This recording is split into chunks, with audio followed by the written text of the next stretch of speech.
বহুতে যে শাহুক মাকৰ লগত তুলনা কৰে আচলতে মই ভাবোঁ এইটো একেবাৰে ভুল কথা। শাহুৱেকক মাকৰ লগত একেবাৰে তুলনা কৰিব নালাগে, কাৰণ শাহু কেতিয়াও মা হ'ব নোৱাৰে। ছাপ'জ আপোনালোকে ধৰি লওক বোৱাৰী এগৰাকীয়ে সদায় ৰাতিপুৱা শুই উঠি এখন চোতাল সদায় সাৰি আছে, ৰাতিপুৱা শুই উঠি সদায় চোতাল সাৰে, সদায় সাৰি আছে ৰেগুলাৰ।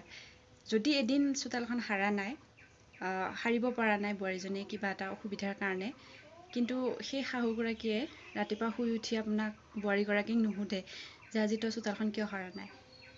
কথাষাৰ নুসুধাকে যদি চোতালখন সৰা নেদেখে তেনেহ'লে আপোনাক তাৰমানে কি হয় জানে, বোৱাৰীগৰাকীক তাৰমানে গালি পাৰিবলৈ ধৰে, কিন্তু কথাটো সুধি নাচায় যে কি হৈছে, কিহৰ কাৰণে আজি চোতালখন সৰা নাই। তাৰমানে এই কথাটো ভাবি নাচায় যে তাই দেখোন সদায় সাৰি আছিলে, আজি কি বা হৈছে তাই আজি সৰা নাই। তাৰমানে এই কথাটো ভাবি নাচায়, সদায়তো সাৰি আছিলে তাই, আজি কিহৰ কাৰণে সৰা। সেই অকণমান সময়তে মানে 1 ছেকেণ্ডতে সকলোবোৰ পাহৰি যায় যে সদায় সাৰি থকা বা মানুহজনীয়ে আজি হঠাৎ চোতালখন সৰা নাই এদিন, সেই অকণমান সময়ৰ কাৰণে সেই সদায় সাৰি থকা কথাখিনি পাহৰি গৈ পেলাই তাৰমানে যিমান পাৰে আৰু একেবাৰে গালি পাৰিবলৈ ধৰে, আৰু যিমান মুখত যিমান যি ভাষা আহে, যিমান যি আহে মানে মনত মুখত, আৰু সেইবোৰ লৈ পেলাই ধাম ধুম গালি পৰা ষ্টাৰ্ট কৰি দিয়ে।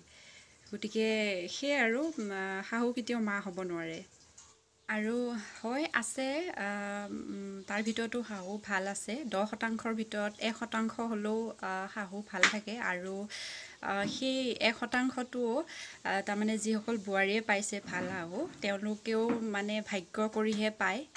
ভাগ্যৰ মূৰত তেওঁলোকে সেই 1% ভাল শাহুগৰাকীক তেওঁলোকে লগ পায়।